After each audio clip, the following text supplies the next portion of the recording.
ಬಡ ಮತ್ತು ಮಧ್ಯಮ ವರ್ಗದ ಹೆಚ್ಚಿನ ಜನರು ಪ್ರತಿದಿನ ಟೆನ್ಷನ್ನಲ್ಲೇ ಜೀವನ ಸಾಗಿಸ್ತಾ ಇರ್ತಾರೆ. ಮುಂದೇನಾದರೂ ಸಮಸ್ಯೆಗಳು ಬಂದರೆ ಹೇಗೆ ಎದುರಿಸೋದು ಅನ್ನೋ ಚಿಂತೆ ಪ್ರತಿದಿನ ಅವರನ್ನು ಕಾಡ್ತಿರುತ್ತೆ.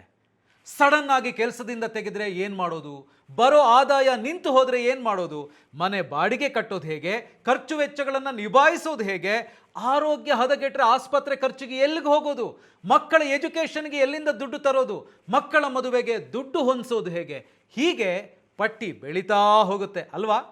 ಹೌದು, ಅದಕ್ಕೆ ಕಾರಣ ಆರ್ಥಿಕ ಸ್ವಾತಂತ್ರ್ಯ ಇಲ್ಲದೇ ಇರೋದು. ಹಾಗಿದ್ರೆ ಬಡ ಮಧ್ಯಮ ವರ್ಗದ ಜನ ಜೀವನ ಪರ್ಯಂತ ಹೀಗೆ ಇರಬೇಕಾ? ಖಂಡಿತ ಇಲ್ಲ. ಆರ್ಥಿಕವಾಗಿ ಸಬಲರಾದರೆ ಸಾಕು.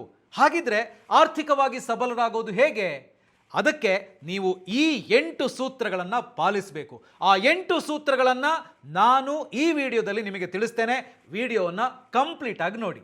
ನಮಸ್ಕಾರ, ಬಾಸ್ವಾಲಾ ಚಾನಲ್ಗೆ ಸ್ವಾಗತ. ನಾನು ಶೇಷಕೃಷ್ಣ ಭಟ್. ಆರ್ಥಿಕ ಸ್ವಾತಂತ್ರ್ಯ ಅಂದರೆ ಏನು? ಬಹುತೇಕರಿಗೆ ಇದು ಗೊತ್ತೇ ಇಲ್ಲ ಅಥವಾ ತಿಳ್ಕೊಳ್ಳುವಂಥ ಪ್ರಯತ್ನವನ್ನು ಮಾಡಿಲ್ಲ. ಆರ್ಥಿಕ ಸ್ವಾತಂತ್ರ್ಯ ಅಂದರೆ ಸಿಕ್ಕಾಪಟ್ಟೆ ದುಡ್ಡಿರೋದ, ಸಾಲ ಮಾಡದೇ ಇರೋದ, ಅಥವಾ ಕೂತ್ಕೊಂಡು ತಿನ್ನೋವಷ್ಟು ಹಣ ಗಳಿಸೋದ, ಇಲ್ಲ ಸ್ಯಾಲ್ರಿಗೋಸ್ಕರ ಯಾರ ಕೈ ಕೆಳಗೂ ಹೋಗಲ್ಲ ಅಂತ ಇರೋದ? ಇದ್ಯಾವುದೂ ಅಲ್ಲ.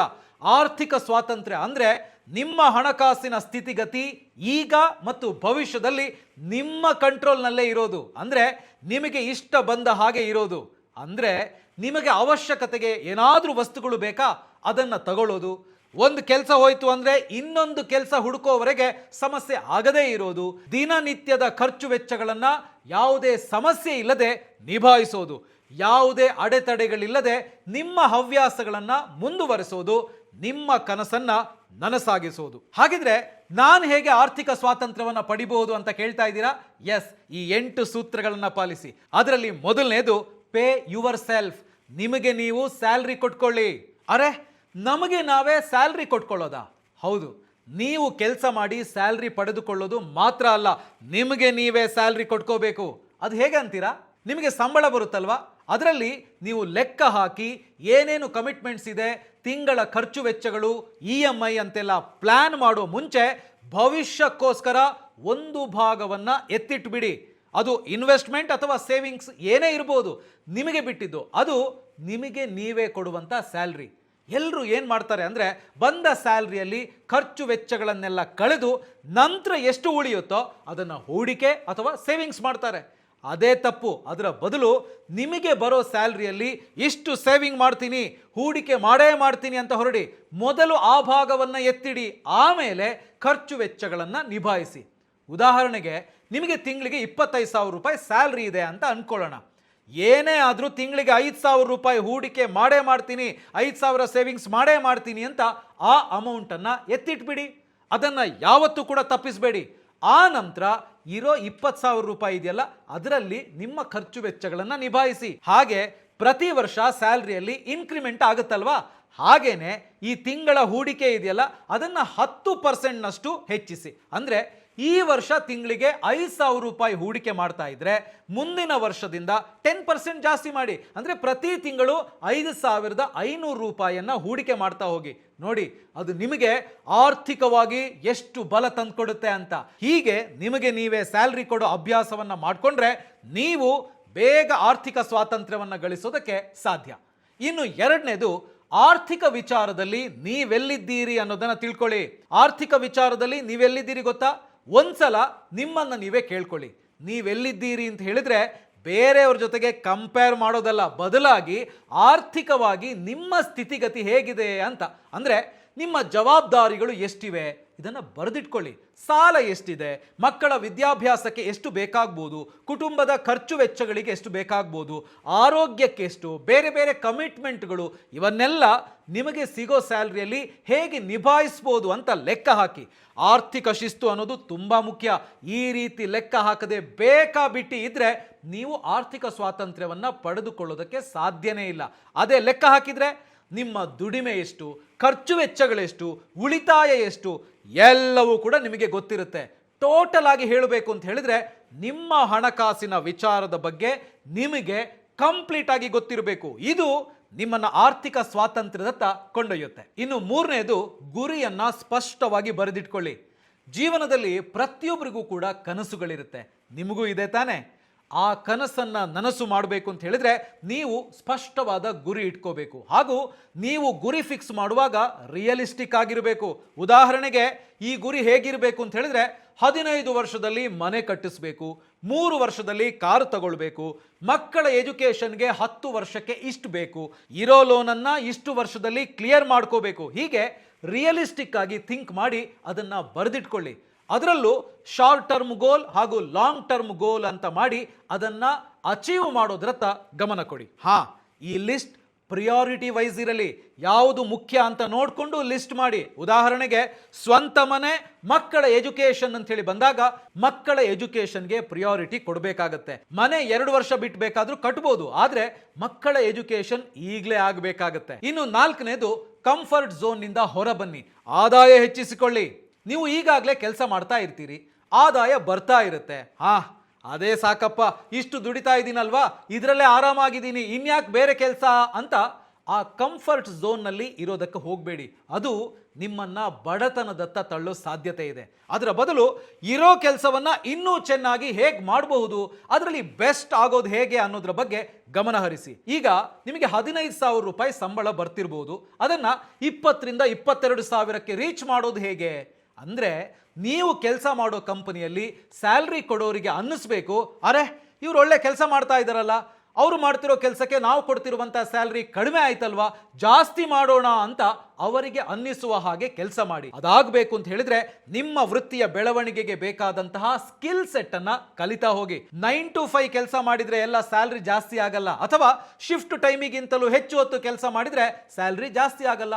ಸ್ಮಾರ್ಟ್ ವರ್ಕ್ ಮಾಡಬೇಕು. ಸ್ಕಿಲ್ ಅಪ್ಗ್ರೇಡ್ ಮಾಡಿಕೊಂಡ್ರೆ ಮಾತ್ರ ನೀವು ಆರ್ಥಿಕ ಸ್ವಾತಂತ್ರ್ಯ ಪಡೆಯೋದಕ್ಕೆ ಸಾಧ್ಯ. ಉದಾಹರಣೆಗೆ ಯಾವುದೋ ಕಂಪನಿಯಲ್ಲಿ ಕೆಲಸ ಮಾಡ್ತಾ ಇರ್ತೀರಿ, ನಿಮ್ಮ ಕೆಲಸಕ್ಕೆ ಆರ್ಟಿಫಿಷಿಯಲ್ ಇಂಟೆಲಿಜೆನ್ಸ್ ಅಥವಾ AI ಅವಶ್ಯಕತೆ ಇದೆ ಅಂದ್ರೆ ಅದನ್ನ ಕಲೀರಿ ಮತ್ತು AI ಬಳಸಿ ಕೆಲಸ ಮಾಡಿ ತೋರಿಸಿ.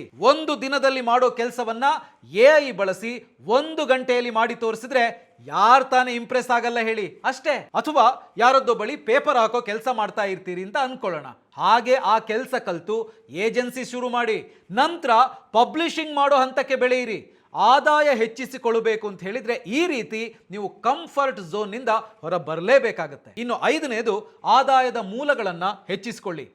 ಈಗ ಹೇಗಾಗಿದೆ ಅಂತ ಹೇಳಿದ್ರೆ ನಗರಗಳಲ್ಲಂತೂ ಬಹುತೇಕರಿಗೆ ಒಂದು ಮೂಲದಿಂದ ಬರುವ ಆದಾಯ ಎಲ್ಲಿಗೂ ಸಾಕಾಗೋದಿಲ್ಲ. ನಿಮಗೆ ಸಾಕಾಗುತ್ತಾ? 2-3 ಇನ್ಕಮ್ ಸೋರ್ಸ್ಗಳನ್ನು ಇಟ್ಕೋಬೇಕಾಗತ್ತೆ.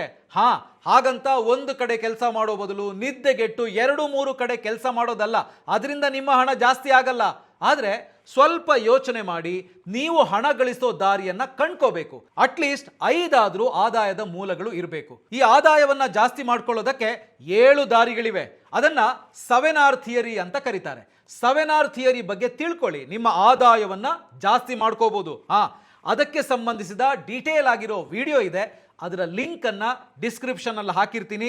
7 ಮೂಲಗಳಿಂದ ಹೇಗೆ ಆದಾಯ ಗಳಿಸಬಹುದು ಅನ್ನೋದನ್ನ ಆ ವಿಡಿಯೋ ನೋಡಿ ನೀವು ಕಲಿಬಹುದು. ಇಲ್ಲಿ ಆಕ್ಟಿವ್ ಇನ್ಕಮ್ ಮತ್ತು ಪ್ಯಾಸಿವ್ ಇನ್ಕಮ್ ಅಂತ ಇದೆ. ನೀವು ಸಮಯ ಕೊಡ್ತೀರಿ, ಅದಕ್ಕೆ ದುಡ್ಡು. ನೀವು ಮೆಕ್ಯಾನಿಕ್ ಅಂದ್ರೆ ನೀವು ಹೋಗ್ತೀರಿ, ಕೆಲಸ ಮಾಡಿದ್ರೆ ಇಂತಿಷ್ಟು ಹಣ ಸಿಗುತ್ತೆ. ಕೇವಲ ಇದರಿಂದ ನೀವು ಜಾಸ್ತಿ ಆದಾಯ ಗಳಿಸೋದಕ್ಕಾಗಲ್ಲ. ಅದಕ್ಕೆ ಪ್ಯಾಸಿವ್ ಇನ್ಕಮ್ ಹುಟ್ಟಾಕಬೇಕು. ನೀವು ಒಮ್ಮೆ ಕೆಲಸ ಮಾಡಿದ್ರೆ ಲೈಫ್ ಲಾಂಗ್ ಹಣ ಬರ್ತಾ ಹೋಗುತ್ತೆ. ಉದಾಹರಣೆಗೆ ಯೂಟ್ಯೂಬ್ ಚಾನಲ್, ನೀವು ಒಮ್ಮೆ ಕಂಟೆಂಟ್ ರೆಡಿ ಮಾಡಿ ಆ ವಿಡಿಯೋನ ಅಪ್ಲೋಡ್ ಮಾಡಿದ್ರೆ ಆಮೇಲೆ ವ್ಯೂಸ್ ಹೇಗಾಗುತ್ತೋ ಹಾಗೆ ನಿಮಗೆ ಅದರಿಂದ ಹಣ ಬರ್ತಾ ಇರುತ್ತೆ. ಮಾನಿಟೈಸ್ ಆಗಿರಬೇಕು ಚಾನಲ್. ಈ ತರಹ ಆಕ್ಟಿವ್ ಹಾಗೂ ಪ್ಯಾಸಿವ್ ಇನ್ಕಮ್ ಮೂಲಗಳನ್ನು ಮಾಡಿದ್ರೆ ಮಾತ್ರ ಆರ್ಥಿಕ ಸ್ವಾತಂತ್ರ್ಯವನ್ನ ಗಳಿಸೋದಕ್ಕೆ ಸಾಧ್ಯ. ಇನ್ನು 6ನೇದು ದುಂದು ವೆಚ್ಚ ಬೇಡ, ಖರ್ಚು ದಾಖಲಿಸಿಕೊಳ್ಳಿ. ಖರ್ಚು ಕಡಿಮೆ ಅಂತ ಹೇಳಿದ್ರೆ ಊಟ ತಿಂಡಿ ಬಿಟ್ಟು ಬಟ್ಟೆ ತಗೊಳ್ಳದೆ ಅವಶ್ಯಕ ವಸ್ತುಗಳನ್ನ ಕೊಂಡುಕೊಳ್ಳದೆ ಜಿಪುಣರಾಗೋದಲ್ಲ. 4-5 ಕಿಲೋಮೀಟರ್ ನಡಿಬೇಕು ಅಂತ ಹೇಳಿದ್ರೆ ಬಸ್ನಲ್ಲೇ ಹೋದ್ರೆ ಖರ್ಚಾಗುತ್ತೆ, ನಡ್ಕೊಂಡೇ ಹೋಗ್ತೀನಿ ಅನ್ನೋದಲ್ಲ. ಸ್ಪೆಂಡ್ ಲೆಸ್, ಲೆಕ್ಕಾಚಾರ ಹಾಕಿ ಮುಂದುವರಿಯಿರಿ. ಅಂದ್ರೆ ಅನಗತ್ಯವಾಗಿ ಖರ್ಚು ಮಾಡಬೇಡಿ, ದುಂದು ವೆಚ್ಚ ಬೇಡ ಅಂತ.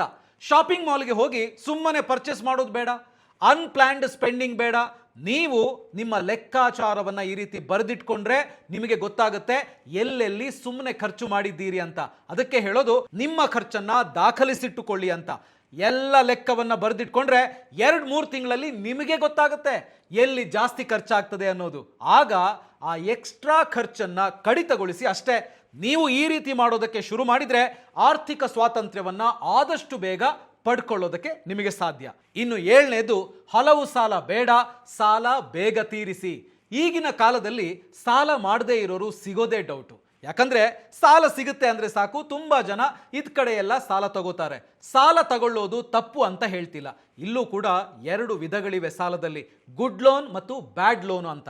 ಮನೆ ಕಟ್ಟಿಸೋದಕ್ಕೆ, ಬಿಸ್ನೆಸ್ ಮಾಡೋದಕ್ಕೆ, ಏನಾದರೂ ಸ್ಕಿಲ್ ಡೆವಲಪ್ ಮಾಡ್ಕೊಳ್ಳೋಕ್ಕೆ ಅಂದ್ರೆ ಎಜುಕೇಷನ್ಗೆ ಸಾಲ ತಗೋತಿರೋ ತಗೊಳ್ಳಿ, ಅದರಿಂದ ನಿಮಗೆ ಭವಿಷ್ಯದಲ್ಲಿ ಒಳ್ಳೆದಾಗತ್ತೆ. ಇದನ್ನ ಗುಡ್ ಲೋನ್ ಅಂತ ಹೇಳ್ತಾರೆ. ಆದರೆ ಲಕ್ಸುರಿಯಾಗಿ ಮದುವೆ ಮಾಡೋದಕ್ಕೆ, ಶೋಕಿ ಮಾಡೋದಕ್ಕೆಲ್ಲ ಸಾಲ ಮಾಡೋದಕ್ಕೆ ಹೋಗಬೇಡಿ, ಅದನ್ನ ಬ್ಯಾಡ್ ಲೋನ್ ಅಂತ ಹೇಳ್ತಾರೆ. ಹಾಗೇನೆ ಸಾಲ ಸಿಗುತ್ತೆ ಅಂತ ಸಿಕ್ಕಾಪಟ್ಟೆ ಸಾಲ ಮಾಡೋದಕ್ಕೆ ಹೋಗಬೇಡಿ. ತುಂಬಾ ಸಾಲಗಳು ಇವೆ ಅಂದ್ರೆ ಅದನ್ನ ಮೊದಲು ಮುಗಿಸಿ, ಇಲ್ಲಾಂದ್ರೆ ಎಲ್ಲಾ ಸಾಲ ತೀರಿಸಿ ಎಷ್ಟಾಗುತ್ತೆ ಅಂತ ನೋಡಿ, ಓವರ್ ಆಲ್ ಬಡ್ಡಿ ಎಷ್ಟು ಇದೆ ಅಂತ ನೋಡಿ, ಆಮೇಲೆ ಕಡಿಮೆ ಬಡ್ಡಿಗೆ ಸಿಕ್ಕಿದ್ರೆ ಈ ಸಾಲವನ್ನ ತೀರಿಸಿ. ಕ್ರೆಡಿಟ್ ಕಾರ್ಡು, ಆಪ್ಗಳಲ್ಲಿ ಸಿಗೋ ಸಾಲ, ಈ ತರಹದ ಸಾಲದ ಶೂಲಕ್ಕೆ ಸಿಕ್ಕಿ ಹಾಕೊಳ್ಬೇಡಿ. ಅದು ನಿಮ್ಮನ್ನ ಆರ್ಥಿಕವಾಗಿ ಕುಸಿಯುವಂತೆ ಮಾಡುತ್ತೆ, ಬಡತನದತ್ತ ತಳ್ಳುತ್ತೆ. ಹುಷಾರಾಗಿರಿ. ಇನ್ನು 8ನೇದು, ಭವಿಷ್ಯಕ್ಕೆ ಹೂಡಿಕೆ ಮಾಡಿ. ನಿಮ್ಮ ಭವಿಷ್ಯಕ್ಕಾಗಿ ಇನ್ವೆಸ್ಟ್ ಮಾಡಿ. ಭವಿಷ್ಯ ಅಂದ್ರೆ ನಾಳೆ ಅಂತಲ್ಲ, ಮುಂದಿನ ದಿನಗಳಿಗೆ ಬೇಕಾಗುವಂತೆ ಅಂದ್ರೆ ಲಾಂಗ್ ಟರ್ಮ್ಗೆ ಬೇಕಾದಂತೆ ಹೂಡಿಕೆ ಮಾಡಿ. ವಯಸ್ಸು ಕಡಿಮೆ ಇದೆ ಅಂದ್ರೆ ಸ್ವಲ್ಪ ರಿಸ್ಕ್ ತೆಗೆದುಕೊಂಡು ರಿಸರ್ಚ್ ಮಾಡಿ, ಅಥವಾ ತಜ್ಞರಿಂದ ಸೂಕ್ತ ಸಲಹೆಗಳನ್ನು ಪಡೆದು ಮ್ಯೂಚುವಲ್ ಫಂಡ್ ಅಥವಾ ಸ್ಟಾಕ್ ಮಾರ್ಕೆಟ್ನಲ್ಲಿ ಇನ್ವೆಸ್ಟ್ ಮಾಡಬಹುದು. ಇಲ್ಲ ರಿಸ್ಕ್ ತೆಗೆದುಕೊಳ್ಳೋದಕ್ಕಾಗಲ್ಲ ಅಂದ್ರೆ ರಿಸ್ಕ್ ಕಡಿಮೆ ಇರೋ ಹಾಗೂ ಸರ್ಕಾರದ ಸ್ಕೀಮ್ಗಳ ಬಗ್ಗೆ ರಿಸರ್ಚ್ ಮಾಡಿ ತಿಳ್ಕೊಂಡು ನೀವು ಅವುಗಳನ್ನು ಕೂಡ ಪರಿಗಣಿಸಬಹುದು. ಭವಿಷ್ಯಕ್ಕೋಸ್ಕರ ನೀವು ಈಗಿನಿಂದಲೇ ಶುರು ಮಾಡುವಂತ ಈ ಹೂಡಿಕೆ ಇದೆಯಲ್ಲ, ಇದು ದೀರ್ಘಾವಧಿಯಲ್ಲಿ ಖಂಡಿತವಾಗ್ಲೂ ನಿಮ್ಮನ್ನ ಆರ್ಥಿಕವಾಗಿ ಸಬಲರನ್ನಾಗಿಸುತ್ತೆ ಅನ್ನೋದ್ರಲ್ಲಿ 2 ಮಾತಿಲ್ಲ. ನೀವು ಈಗಿನಿಂದಲೇ ಈ 8 ಸೂತ್ರಗಳನ್ನ ಪಾಲಿಸೋದಕ್ಕೆ ಶುರು ಮಾಡಿದ್ರೆ ಖಂಡಿತವಾಗ್ಲೂ ನೀವು ಆರ್ಥಿಕವಾಗಿ ಸಬಲರಾಗೋದಕ್ಕೆ, ಆರ್ಥಿಕ ಸ್ವಾತಂತ್ರ್ಯವನ್ನು ಪಡೆಯೋದಕ್ಕೆ ಸಾಧ್ಯ ಇದೆ. ಮಾಡ್ತೀರಿ ಅಲ್ವಾ? ನಿಮಗೆ ಬೇರೆ ಬೇರೆ ರೀತಿಯ ಕೃಷಿ ಅಥವಾ ಬಿಸ್ನೆಸ್ ಮಾಡಿ ಸಕ್ಸಸ್ ಆಗಬೇಕು, ವೈಯಕ್ತಿಕ ಹಣಕಾಸಿನ ಬಗ್ಗೆ ತಿಳ್ಕೋಬೇಕು ಅಂದ್ರೆ ಈಗಲೇ ಬಾಸ್ವಾಲಾ ಆಪ್ ಅನ್ನ ಡೌನ್ಲೋಡ್ ಮಾಡಿ. ಇಲ್ಲಿ ಬಿಸ್ನೆಸ್, ಕೃಷಿ, ವೈಯಕ್ತಿಕ ಹಣಕಾಸಿಗೆ ಸಂಬಂಧಿಸಿದಂತೆ 500ಕ್ಕೂ ಹೆಚ್ಚು ಕೋರ್ಸ್ಗಳಿವೆ. ಅದು ಕೂಡ ಕೇವಲ 999 ರೂಪಾಯಿಗೆ 1 ವರ್ಷಕ್ಕೆ ಕಂಪ್ಲೀಟ್ ಆಕ್ಸೆಸ್ ಪಡೆಯಬಹುದು. ಯಾರು ಸಕ್ಸಸ್ ಆಗಿದಾರೋ ಅವರೇ ನಿಮಗೆ ಪ್ರಾಕ್ಟಿಕಲ್ ಆಗಿ ಇಲ್ಲಿ ಹೇಳ್ಕೊಡ್ತಾರೆ. ಚಾನೆಲ್ ಬಯೋದಲ್ಲಿ ಲಿಂಕ್ ಇದೆ, ಕ್ಲಿಕ್ ಮಾಡಿದ್ರೆ ಬಾಸ್ವಾಲಾ ಆಪ್ ಡೌನ್ಲೋಡ್ ಆಗುತ್ತೆ. ಈ ವಿಡಿಯೋ ನಿಮಗೆ ಇಷ್ಟ ಆಗಿದೆ ಅಂದ್ರೆ ಲೈಕ್ ಮಾಡಿ, ಹಾಗೇನೆ ನಿಮ್ಮ ಸ್ನೇಹಿತರಿಗೆ, ಬಂಧು ಬಳಗದವರಿಗೆ ಶೇರ್ ಮಾಡಿ. ಅವರು ಕೂಡ ಆರ್ಥಿಕ ಸ್ವಾತಂತ್ರ್ಯವನ್ನ ಪಡೆಯೋದಕ್ಕೆ ನೀವು ಕಾರಣರಾಗಿ. All the best. ಬಾಸ್ವಾಲಾ, ಬಿ ದ ಬಾಸ್.